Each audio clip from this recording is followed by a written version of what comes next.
प्रार्थना करें। त्रिएक परमेश्वर पिता पुत्र पवित्र आत्मा के नाम में आमीन। हे परमेश्वर के सब दरवायों आकर सुनो, मैं बताऊंगा कि उसने मेरे लिए क्या क्या किया है। दयालु परमेश्वर, हम तेरा धन्यवाद करते हैं आज के पवित्र दिन के लिए।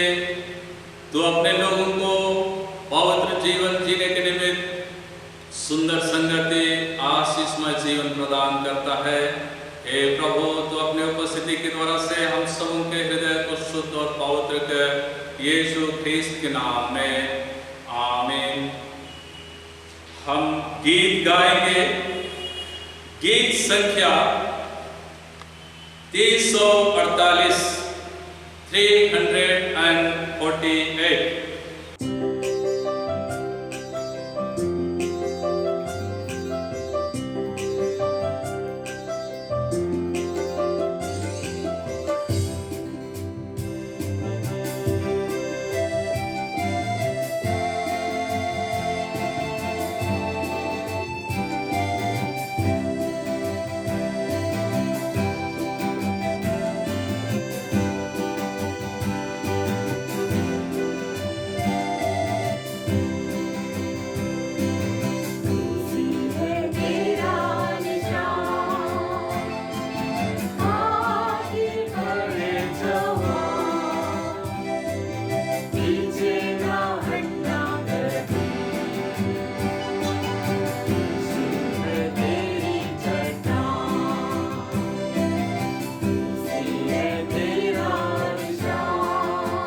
परमेश्वर का प्रेम और पवित्र आत्मा की सहभागिता आप सबों के साथ रहे।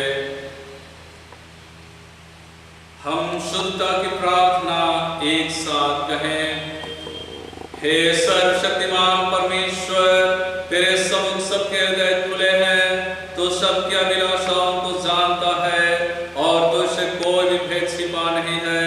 अपने पवित्र आत्मा की प्रेरणा से हमारे हृदय के विचारों को शुद्ध कर, ताकि हम तुझसे पूर्ण रूप से प्रेम करें और योग्य रीति से तेरे पवित्र नाम की स्तुति करें, हमारे प्रभु यीशु ख्रिस्त के द्वारा। आमीन। हम स्तुति गान के दूसरे खंड को काम में लाएंगे। दया याचना दूसरे खंड। प्रभु हम पर दया कर, प्रभु हम पर दया कर, ख्रिस्त हम पर दया कर, ख्रिस्त हम पर दया कर, प्रभु हम पर दया कर, प्रभु हम पर दया कर। हम प्रार्थना करें।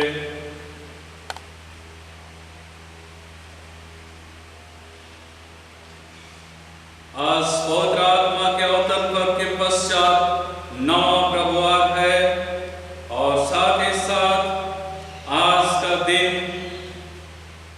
प्रेरित और शहीद याकूब का दिन भी है। हम इसके लिए प्रार्थना चढ़ाएं। हे प्रभु हमारे स्वर्गीय पिता, तू अपने पुत्र के द्वारा उन लोगों को स्वस्थ और शांति प्रदान करता है जो शारीरिक और मन में दुखी और पीड़ित हैं, या वर्दिक तेरी चंगाई की शक्ति के द्वारा जो स्वस्थ हुए हैं, वे तेरे अनुग्रह के धन के बारे धन्यवाद के साथ दूसरों को बताए। उसी के द्वारा जो तेरे और पवित्र आत्मा के साथ एक परमेश्वर और अब सदा जीता और राज करता है। आमीन। हे दयावान परमेश्वर, तेरा धन्य प्रेरित पवित्र याकूब अपने पिता और अपने सर्वस्व त्याग कर तत्क्षण तेरे पुत्र यीशु ख्रिस्त का आह्वान सुनकर उसका अनुगामी हुआ। हमें अमर दे कि वैसे ही हम भी स्वार्थ भावना को त्याग कर उस कार्य को करने के लिए सदा तैयार रहें जो तू हमसे करना चाहता है। हमारे प्रभु यीशु ख्रिस्त के द्वारा सो तेरे और पवित्र आत्मा के साथ एक परमेश्वर और सदा जीता और राज करता है। आमीन। बीमार जनों को हम अपनी प्रार्थना में स्मरण करें।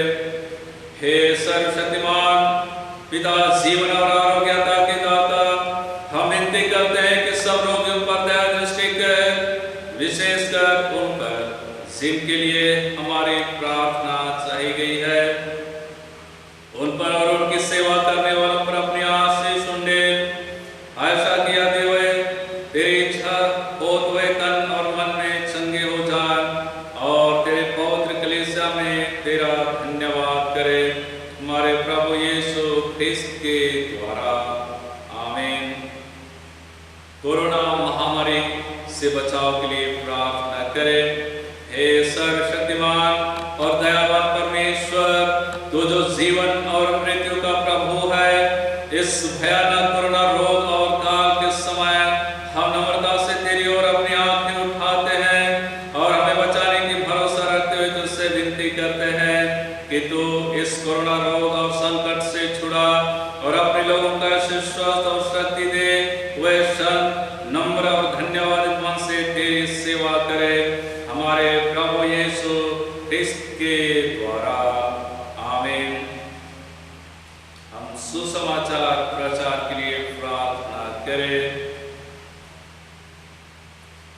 हे परमेश्वर हमारे स्वर्गीय पिता, जिसने अपने इकलौते पुत्र को जगत में भेजने से अपना प्रेम प्रकट किया कि सब मनुष्य उसके द्वारा त्राण पाए, अपनी कलीसिया पर अपना पवित्र आत्मा उंडेल को प्रत्येक प्राणी को सुसमाचार का प्रचार कर उसकी आज्ञा पूरी करे।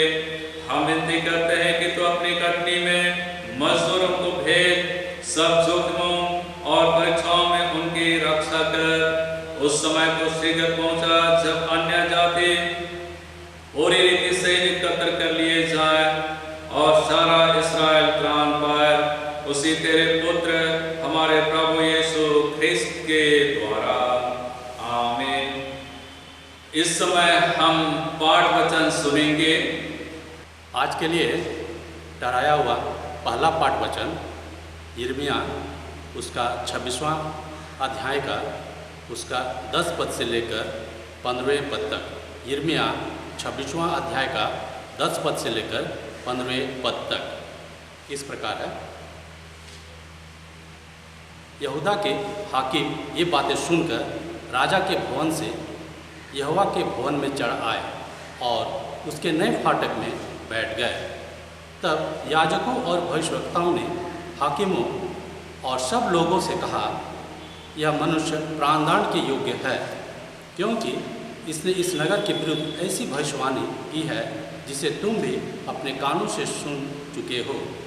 तब यिर्मयाह ने सब हाकिमों और सब लोगों से कहा, तुम जो वचन तुमने सुने हैं उसे यहोवा ही ने मुझे इस भवन और इस नगर के विरुद्ध भविष्यवाणी की रीति पर कहने के लिए भेज दिया है। इसलिए अब अपना चाल चलन और अपने काम सुधारो और अपने परमेश्वर यहोवा की बात मानो। तब यहोवा उस विपत्ति के विषय में उसकी चर्चा उसने तुमसे की है। पछताएगा, देखो मैं तुम्हारे वश में हूँ, जो कुछ तुम्हारी दृष्टि में भला और ठीक हो वही मेरे साथ करो। पर यह निश्चय जानो कि यदि तुम मुझे मार डालोगे तो अपने को और इस नगर को और इसके निवासियों को निर्दोष के हत्यारे बनाओगे, क्योंकि सचमुच यहोवा ने मुझे तुम्हारे पास यह सब वचन सुनाने के लिए भेजा है। यह परमेश्वर का पवित्र वचन है। परमेश्वर का धन्यवाद हो। आज के लिए ठहराया गया दूसरा पाठ वचन प्रेरितों के काम उसका 11वां अध्याय का उसके 27वें पद से लेकर 12वें अध्याय का 3रा पद तक। प्रेरितों का काम 11वें अध्याय का 27वें पद से लेकर 12वें अध्याय के 3रे पद तक इस प्रकार है। उन्हीं दिनों में कई भविष्यवक्ता यरूशलेम से अंताकिया आए। उनमें से अगबुस नामक एक ने खड़े होकर आत्मा की प्रेरणा से यह बताया कि सारे जगत में बड़ा अकाल पड़ेगा। वह अकाल कलौदियुस के समय में पड़ा। तब चेलों ने निर्णय किया कि हर एक अपनी अपनी पूंजी के अनुसार यहूदियों में रहने वाले भाइयों की सहायता के लिए कुछ भेजे। उन्होंने ऐसा ही किया और बरनबास और शाऊल के साथ प्राचीनों के पास कुछ भेज दिया। उस समय हेरोदेस राजा ने कलीसिया के कई व्यक्तियों को सताने के लिए उन पर हाथ डाले। उसने यूहन्ना के भाई याकूब को तलवार से मरवा डाला। जब उसने देखा कि यहूदी लोग इससे आनंदित होते हैं तो उसने पतरस को भी पकड़ लिया। वे दिन अख़मीरी रोटी के दिन थे। आज के लिए पाठ वचन ही समाप्त होता है। यह परमेश्वर का पवित्र वचन है। परमेश्वर का धन्यवाद हो।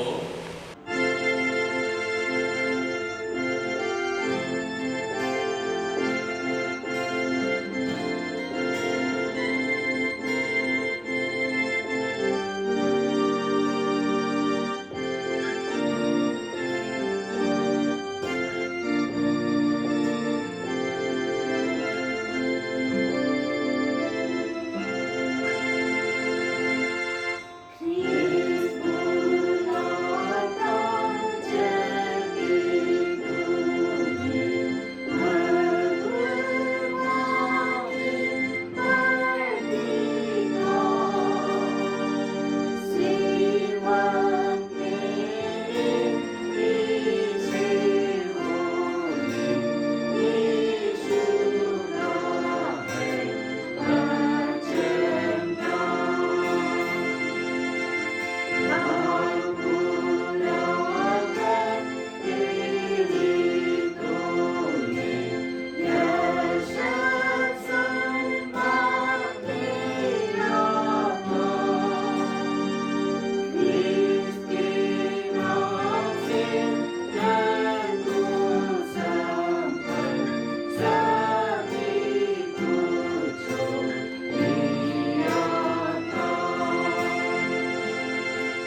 प्रभु आप लोगों के साथ हो।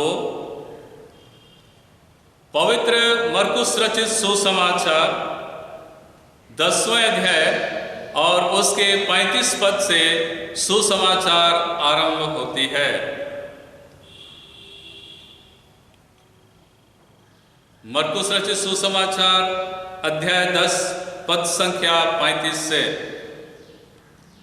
तब जब्दी के पुत्र याकूब और यूहन्ना ने उसके पास आकर कहा, हे गुरु, हम चाहते हैं कि जो कुछ हम तुझसे मांगे वह तू हमारे लिए करे। उसने उनसे कहा, तुम क्या चाहते हो कि मैं तुम्हारे लिए करूं? उन्होंने उससे कहा, हमें याद दे कि तेरी महिमा में हम में से एक तेरे दाहिने और दूसरा तेरे बाएं बैठे। यीशु ने उनसे कहा, तुम नहीं जानते कि क्या मांगते हो। जो कटोरा मैं पीने पर हूँ, क्या तुम पी सकते हो? और जो बपतिस्मा मैं लेने पर हूँ, क्या तुम ले सकते हो? उन्होंने उससे कहा, हमसे हो सकता है। यीशु ने उनसे कहा, जो कटोरा मैं पीने पर हूँ तुम पियोगे, और जो बपतिस्मा मैं लेने पर हूँ उससे लोगे। पर जिनके लिए तैयार किया गया है उन्हें छोड़ और किसी को अपने दाहिने और अपनी बाएं बैठाना मेरा काम नहीं। यह सुनकर दसों याकूब और यूहन्ना पर रिसियाने लगे। तो यीशु ने उनको पास बुलाकर उनसे कहा, तुम जानते हो कि जो अन्य जातियों के हाकिम समझे जाते हैं वे उन पर प्रभुता करते हैं, और उनमें जो बड़े हैं उन पर अधिकार जताते हैं। पर तुम में ऐसा नहीं, वरन जो कोई तुम में बड़ा होना चाहे वह तुम्हारा सेवक बने, और जो कोई तुम में प्रधान होना चाहे वह सबका दास बने। क्योंकि मनुष्य का पुत्र इसलिए नहीं आया कि उसकी सेवा टहल की जाए, पर इसलिए आया कि आप सेवा टहल करें और बहुतों की छुड़ौती के लिए अपना प्राण दे। या ख्रीस्त का पवित्र सुसमाचार है। हे प्रभु यीशु ख्रीस्त, तेरी स्तुति हो।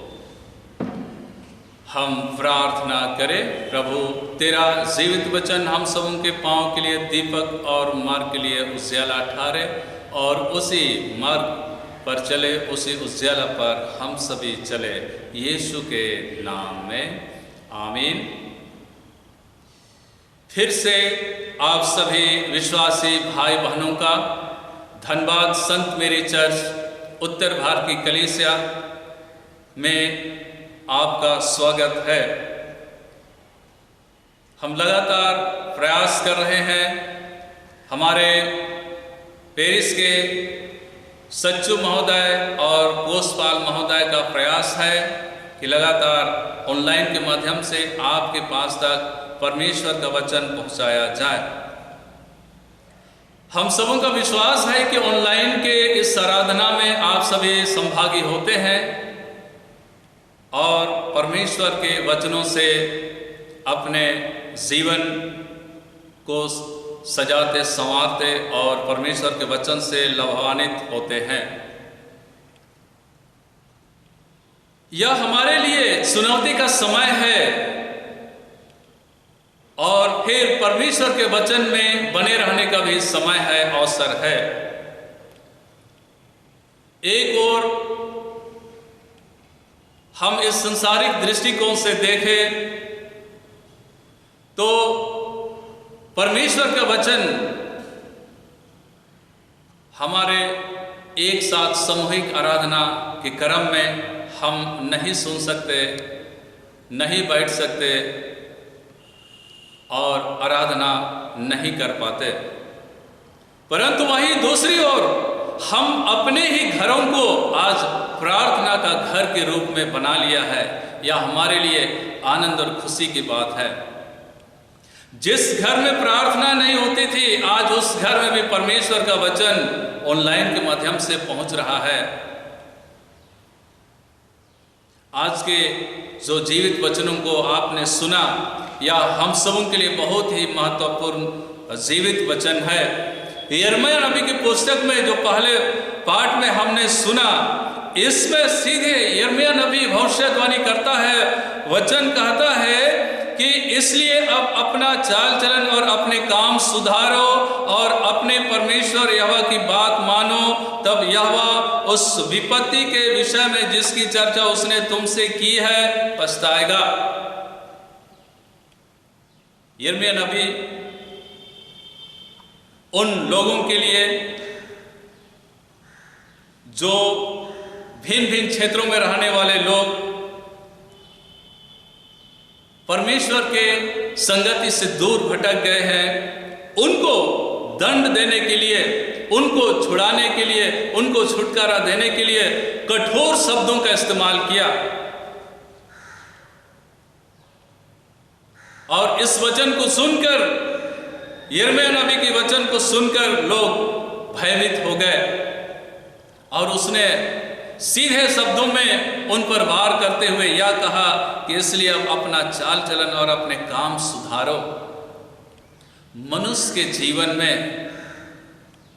परमेश्वर चाहता है पवित्रता का चाल चलन, पवित्रता का जीवन। और यदि मनुष्य का जीवन, मनुष्य का स्वभाव, मनुष्य का चाल चलन बिगड़ जाए तो मेरे प्रियो, परमेश्वर का दंड, परमेश्वर का कोप और परमेश्वर से दूर और परमेश्वर की सजा जो मनुष्यों के लिए ठहराया गया है, हम उससे बच नहीं सकते। और इसलिए भरसक यिर्मयाह नबी प्रयास करता है उन लोगों के जीवन को सुधारने के लिए, चाल चलन को सुधारने के लिए। आज भी इस वर्तमान समय में हम सबों को अपने चाल चलन को परमेश्वर के वचन से देखना है, समझना है और सुधारने का प्रयास करना है।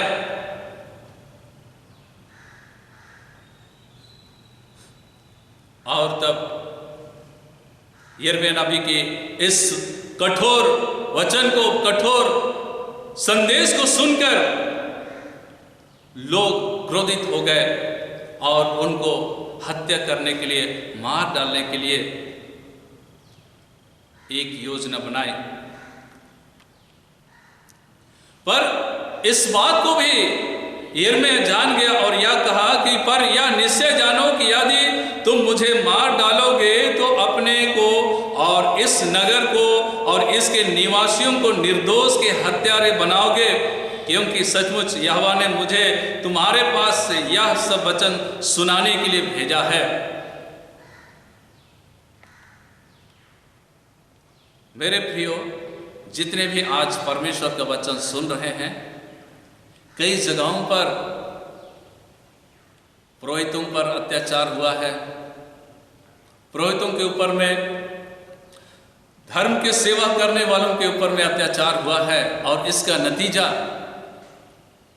आप बहुत सारे पुरोहितों के जीवन को देखेंगे। बहुत सारे मसीही समुदाय में ऐसी घटनाएं घटी है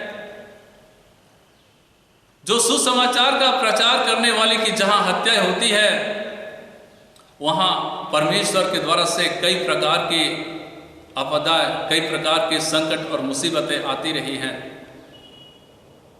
हम अपने ही देश भारत के विषय में, जो हमारे देश से सटा हुआ, हमारे झारखंड से सटा हुआ उड़ीसा में ग्रामस्टेन की हत्या की गई है उनके 2 बच्चों के साथ। थोड़े दिन में ही उस क्षेत्र में भयानक तूफान आए, भयानक प्राकृतिक आपदा आए,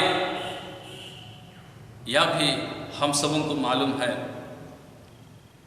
और ही जीता जगता बहुत सारा उदाहरण है। इसलिए आज यिर्मयाह नबी उन लोगों से यह कहता है कि मैं तुम्हारे वश में हूँ, मैं तुम्हारे पास में हूँ, जो कुछ तुम करना चाहते हो कर लो, परंतु परमेश्वर ने मुझे यही वचन और तुम्हारे बचाव के लिए ही इस संदेश को तुम्हारे पास मुझे सुनाने के लिए भेजा है। मैं तुझे सुनाता हूँ।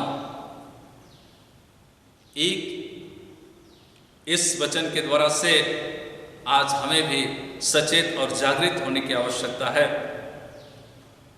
आज के दूसरी पार्ट में भी हमने सुना याकूब की हत्या होती है, जो प्रभु के चेले, प्रभु के दास, प्रभु के संगति में रहने वाले याकूब प्रेरित की हत्या होती है। और साथ ही साथ पतरस को भी पकड़ लिया गया है और पतरस को कैद खाना में डाल दिया गया है। प्रेरितों के काम पुस्तक को यदि हम अध्ययन करेंगे तो उसमें हम पाएंगे कि पतरस उस जेल खाना में है, कैद खाना में है, परंतु परमेश्वर का दूत उसके पास आकर पतरस को उस कैद खाना से, जेल खाना से निकालता है, बचाता है।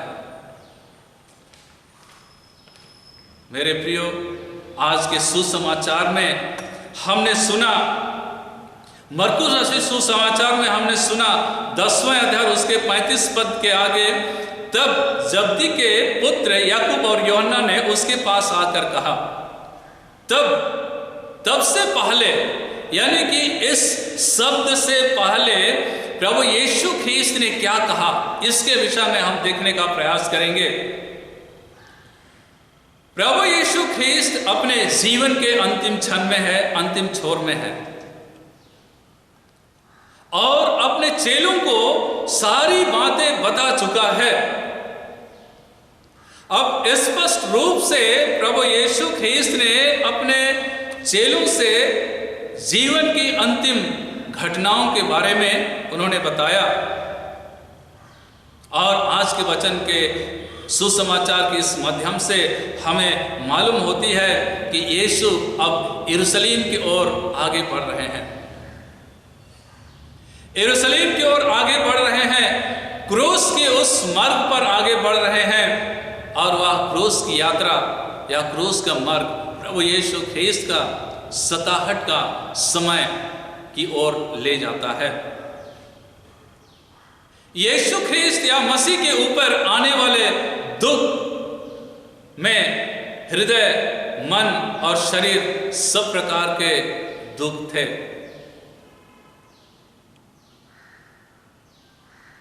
शास्त्री और फरीसी प्रधान याजकों के हाथ पकड़वाया जाएगा। प्रभु यीशु ख्रीस्त ने ये भी बातें अपने चेलों को बताया, और यीशु का घात करेंगे। एक शिष्य जो प्रभु के साथ रहने वाला, ये भी विश्वासघात करेंगे।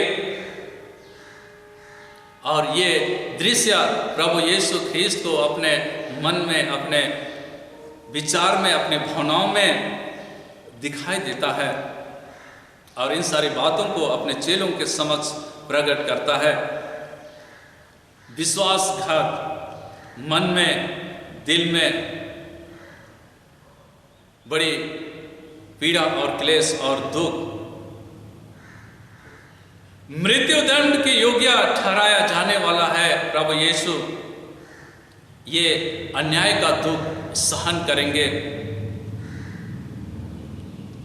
प्रभु यीशु ख्रीस्त का निरादर, बेइज्जत होगा, इसका भी उन्हें दुख है।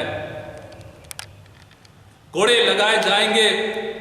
शारीरिक दुख, मानसिक दुख, भावनात्मक दुख, ये उनके जीवन में दिखाई देता है।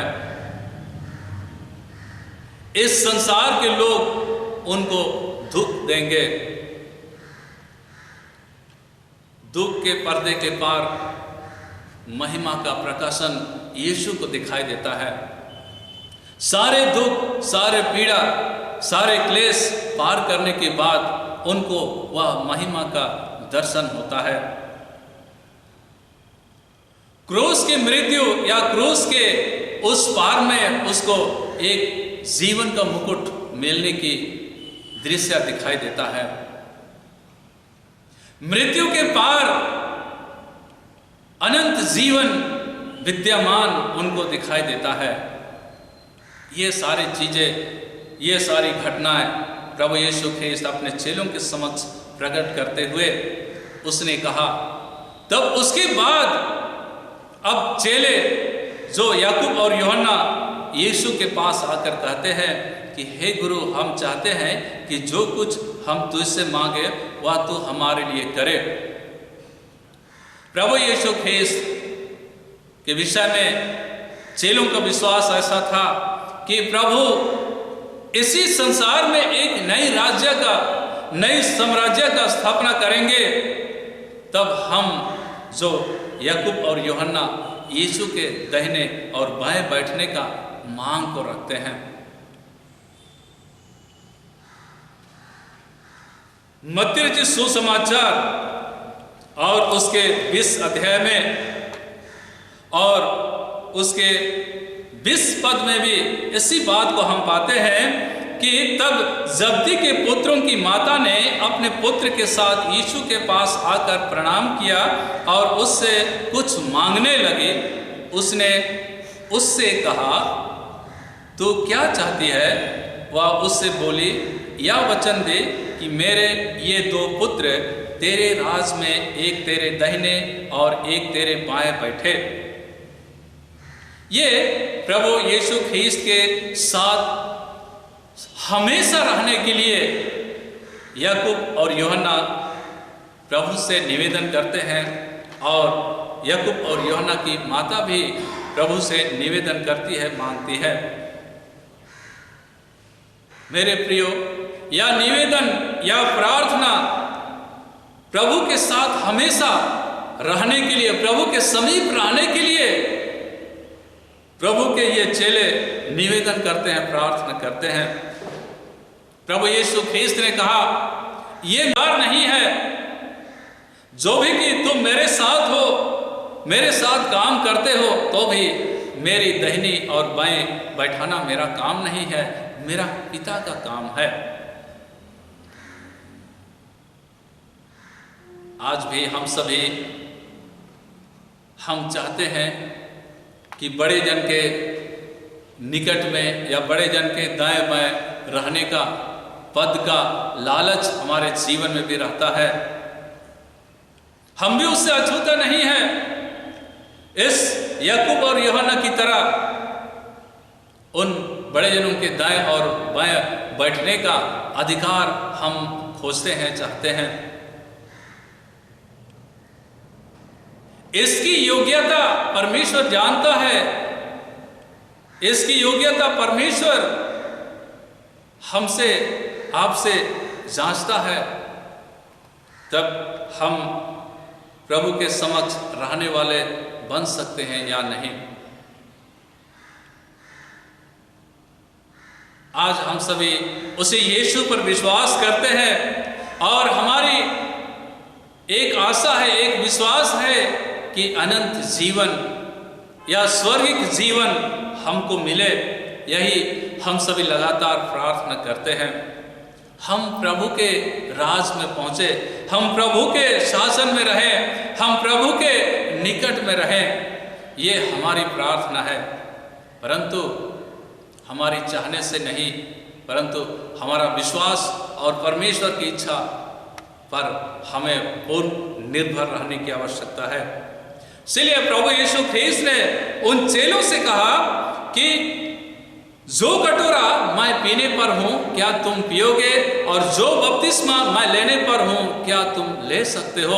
उन्होंने कहा, हाँ हम ले सकते हैं। प्रभु यीशु ख्रीस्त उस कटोरा के विषय में या दुख का वह प्याला या दुख की वह घड़ी के विषय में यीशु ने कहा, और बपतिस्मा अर्थात मृत्यु के उस घटना के विषय में यीशु ने अपने चेलों से कहा। और इस बात को याकूब और यूहन्ना ने स्वीकार किया था, क्योंकि वे अपने स्वामी भक्त होने के कारण से मृत्यु को भी स्वीकार करने को तैयार थे। अपने स्वामी, अपने गुरु के प्रति विश्वास, आस्था और श्रद्धा था, और इसलिए इस बात को उन्होंने स्वीकार किया कि हम उस कटोरा को पी सकते हैं और उस बपतिस्मा को ले सकते हैं जो प्रभु लेने पर है। और इसका परिणाम यह होता है कि आज के दूसरे पाठ में हमने सुना कि याकूब की हत्याएं होती है, याकूब शहीद हो जाता है और आज उसी का दिवस भी मनाया जा रहा है, हम सभी मना रहे हैं। स्वामी भक्त परमेश्वर का दास, परमेश्वर पर विश्वास करने वाले दुख उठाते हैं। आइए हम भी स्वर्ग राज में प्रवेश करने के लिए, परमेश्वर के राज में प्रवेश करने के लिए इस संसार के पीड़ा और क्लेश और दुख को उठाएं और हाँ, हम उस विश्वास में स्थिर और मजबूत बने रहें, जिससे कि हम भी उन विश्वास चेलों के समान मृत्यु के समय तक हम परमेश्वर के वचन पर दृढ़ और अटल रहें। अब त्रिएक परमेश्वर पिता, पुत्र, पवित्र आत्मा के नाम में आमीन। हम प्रेरितों के विश्वास वचन को एक साथ अंगीकार करें। प्रेरितों के विश्वास वचन। मैं सर्वशक्तिमान पिता, स्वर्ग और पृथ्वी के सृष्टिकर्ता परमेश्वर पर विश्वास करता हूँ। मैं उस एकलौते पुत्र हमारे प्रभु यीशु ख्रीस्त पर विश्वास करता हूँ। वह पवित्र आत्मा के सामर्थ्य से गर्भ में आया और कुमारी मरियम से जन्मा। उसने पोंतुस पिलातुस के शासन में दुख भोगा। वह क्रूस पर चढ़ाया गया, मरा और गाड़ा गया और मृतों के लोक में उतरा। तीसरे दिन वह जी उठा। वह स्वर्ग पर चढ़ गया और पिता के दाहिने ओर विराजमान है। वह जीवित और मृतों का न्याय करने को फिर आएगा। मैं पवित्र आत्मा पर, पवित्र सैकड़ों की कलीसिया पर, संतों के संगति, पापों की क्षमा, देह के पुनरुत्थान और अनंत जीवन पर विश्वास करता हूँ। आमीन।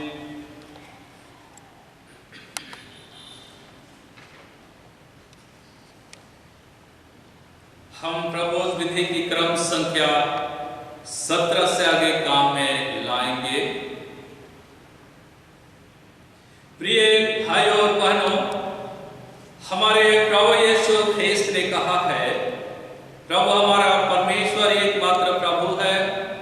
तो प्रभु अपने परमेश्वर को संपूर्ण मन, संपूर्ण प्राण, संपूर्ण बुद्धि और संपूर्ण शक्ति से प्रेम कर, यह पहली आज्ञा है। दूसरी यह है, अपने पड़ोसी को अपने समान प्रेम कर। इनसे बड़ी और कोई आज्ञा नहीं। परमेश्वर ने संसार से ऐसा प्रेम रखा कि उसने अपना इकलौता पुत्र यीशु ख्रीस्त दे दिया, ताकि जो कोई उस पर विश्वास करे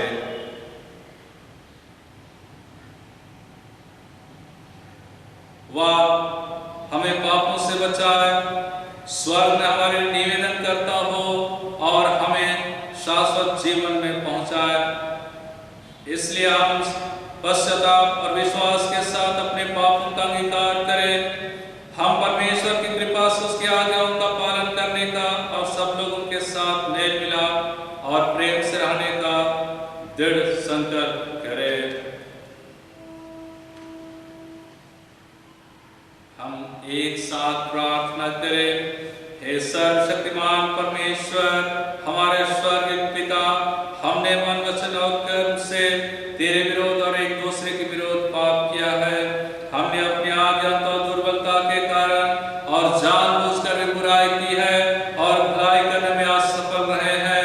इन सब पापों के लिए हम सचमुच खेदित हैं और अंतःकरण से पश्चाताप करते हैं। तेरे पुत्र यीशु ख्रीस्त ने हमारे लिए अपने प्राण दिए, उसी के कारण हमने जो पाप किए उनको क्षमा कर और यह वर दे कि भविष्य में हम नया जीवन पाकर सदा तेरी सेवा करें, ताकि तेरे पवित्र नाम की महिमा हो।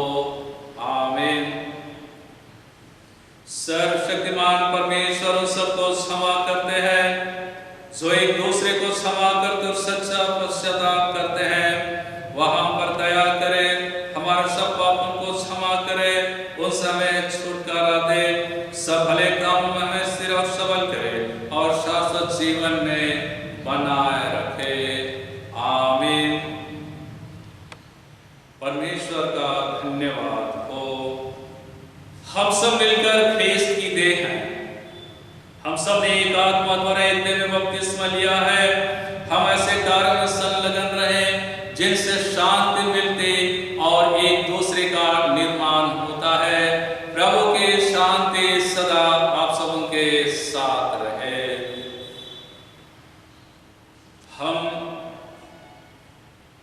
अपने भेंट को अर्पण करते हुए गीत गाएंगे। गीत संख्या 350।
हम इस दान के लिए प्रार्थना करें। हे परम दयालु परमेश्वर, हम तेरा धन्यवाद करते हैं, तेरी आशीषें अनगिनत है। हम तेरी आशीषों में से जो कुछ पाते हैं तेरे नाम की महिमा के लिए अर्पण किए हैं। हर एक मुट्ठी जो ऑनलाइन चर्च के माध्यम से आराधना के माध्यम से अपने दानों को, अपने भेंटों का अर्पण करते हैं, तो उनके दानों को शुद्ध और पवित्र कर, और हे प्रभु तेरे उत्तम कार्यों के लिए अलग किया जाए, और पुनः हरेक के जीवन में, हरेक के भंडार में तेरे उत्तम आशीष बनी रहे, यीशु ख्रीस्त के नाम में आमीन। हम प्रभु की प्रार्थना एक साथ कहें। प्रभु की प्रार्थना। हे हमारे पिता, तू जो स्वर्ग में है, तेरा नाम पवित्र माना जाए, तेरा राज आए, तेरी इच्छा जैसे स्वर्ग में पूर्ण होती है वैसे पृथ्वी पर भी हो। हमारे दिन भर की रोटी आज हमें दे, हमारे अपराधों को क्षमा कर जैसा हमने अपने अपराधियों को क्षमा किया है, हमें परीक्षा में न डाल परंतु बुराई से बचा, क्योंकि राज, प्रताप और महिमा अब सर्वदा तेरे ही है। आमीन। हम इस समय जिनका जन्मदिन है, शादी सालगिरह है और बीमार होने के पश्चात चंगे हो गए हैं, उन सारे लोगों के लिए प्रार्थना चढ़ाएं। हम जन्मदिन के लिए प्रार्थना करें। अभिषेक सुगन और प्रेमिका की पुत्री जेरूसा के लिए प्रार्थना करें। हे सर्वशक्तिमान परम दयालु पिता, तेरी दया सारी सृष्टि पर बनी रहती है। तूने अपनी बड़ी दया से अपने इस प्रिय पुत्री जेरूसा को 1 साल सुरक्षित रखा। गत वर्ष तूने अद्भुत रीति से इनकी रक्षा और रखवाली की। अपनी उपस्थिति से तूने इनके जीवन को सुशोभित किया। इन सब बातों के कारण हम तेरी स्तुति करते हैं और विनती करते हैं कि तू कृपा करके सब पापों को क्षमा कर, इनकी ऐसी सहायता कर कि वे तेरी कृपा को कभी ना भूले, परंतु इस नए वर्ष में जिसमें वह तेरी बड़ी दया से प्रवेश कर रहे हैं, तेरा बड़ा प्रेम पहचान के तुझ पर भरोसा रखे कि हर एक दुख और सुख के समय वह तेरी इच्छा के अधीन रहे। तो अपने अत्यंत अनुग्रह से उनकी अगुवाई कर और अपनी निरंतर सहायता से उन्हें आगे बढ़ा कि इस नए साल में वह अपने सब कार्यों को तुझमें प्रारंभ करते रहे और तुझे में समाप्त कर धन्यवादित हृदय से स्वयं को तुझे अर्पित करे, तेरे पवित्र नाम की महिमा करते रहे और अंत में तेरी दया से अनंत जीवन प्राप्त करे, हमारे प्रभु यीशु ख्रीस्त के द्वारा। आमीन। जिनका शादी सालगिरह है उनके लिए भी प्रार्थना करें। हे हमारे पिता परमेश्वर, हम तुझे धन्यवाद देते हैं कि तूने पति पत्नी होने को इस संसार में स्थापित किया, जिनका पवित्र वैवाहिक जीवन का शादी सालगिरह है। इनके लिए भी प्रेम के बंधन में तूने जोड़ा है, इनकी रक्षा और रखवाली की है, इनका मार्गदर्शन किए हैं। इसके लिए हम तुझको धन्यवाद देते हैं। और जीवन भर एक दूसरे के साथ प्रेम रखे और निष्ठावान बने रहे, उनकी अपनी प्रतिज्ञाओं पर स्थिर रहने की शक्ति प्रदान कर, जिससे तेरी इच्छा के अनुसार इनकी सब आशाओं की पूर्ति होती रहे। इनको दृढ़ विश्वास और धीरज प्रदान कर ऐसे कोई जीवन भर तुझसे और एक दूसरे से बल प्राप्त करते जाए और अपने उत्तम वरदान उनकी भरपूरी इनको दे। आपसी सहचारिता तथा हमारे प्रभु यीशु ख्रीस्त के ज्ञान में बढ़ते रहने की आशीष प्रदान कर, हमारे प्रभु यीशु ख्रीस्त के द्वारा। आमीन। हे धन्य पिता परमेश्वर, तू डॉक्टरों का डॉक्टर, राजाओं का राजा होकर के संसार में आए और तू चंगा करने वाला परमेश्वर है। हम तेरा धन्यवाद करते हैं प्रभु, जो बीमार, दुखी, पीड़ित और क्लेशित थे, परंतु तूने उनको नया जीवन दिया।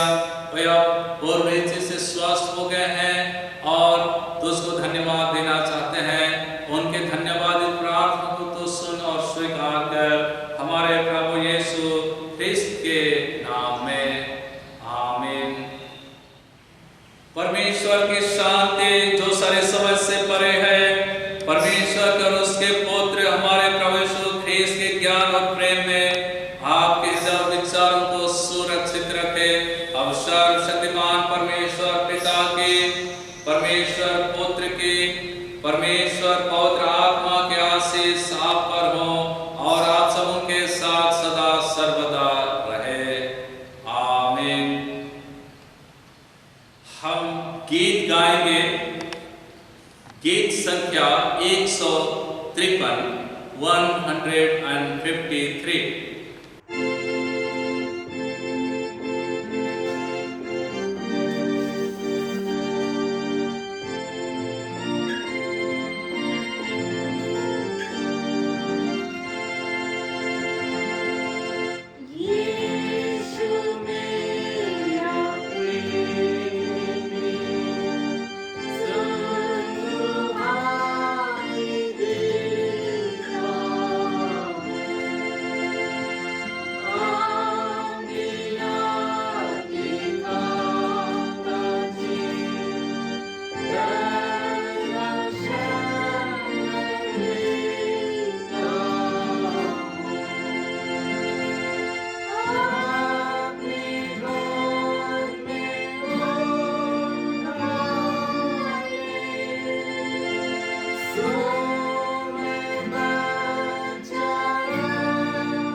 तेरी अनुग्रह और आशीष हम सब पर सदा बनी रहती है। तूने हम सब को इस संसार में आने से पूर्व ही अपने आशीषमय हाथों से संभाला है। आज के पवित्र दिन के लिए हम तेरा धन्यवाद करते हैं कि तू आप हम सब को भयानक दिनों में संभालते हुए आज के दिन तक ले पहुंचाया है। समस्त धन्यवाद के लिए प्रार्थना करते हैं। पूर्व पश्चिम उत्तर दक्षिण चारों दिशाओं में रहने वाले लोग अमन चैन और शांति के साथ रहें। और हे प्रभु, हम तेरी उपस्थिति का अनुभव जहाँ कहीं भी चलते फिरते उठते बैठते विश्राम आराम करते काम उद्यम करते हर समय तेरी हम सबों के सेवकाई को अद्भुत रीति से संसार में ठहराया है, हम तेरा धन्यवाद करते हैं। हे पिता परमेश्वर, इस समय जो डीकन्स प्रेस्बिटर के रूप में ऑर्डिनेशन होने वाले हैं और जो डीकन के पद पर पदाभिषेक होने वाले हैं, उन सारे लोगों को भी तेरे हाथ में देते हैं। तो उनको ऐसे मन और हृदय दे कि उनका अभिषेक पवित्र आत्मा में हो करके संपन्न होने पाए और तेरे उत्तम दान के बारे में सेवा करे। यीशु ख्रिस्त के नाम में आमीन। सबों को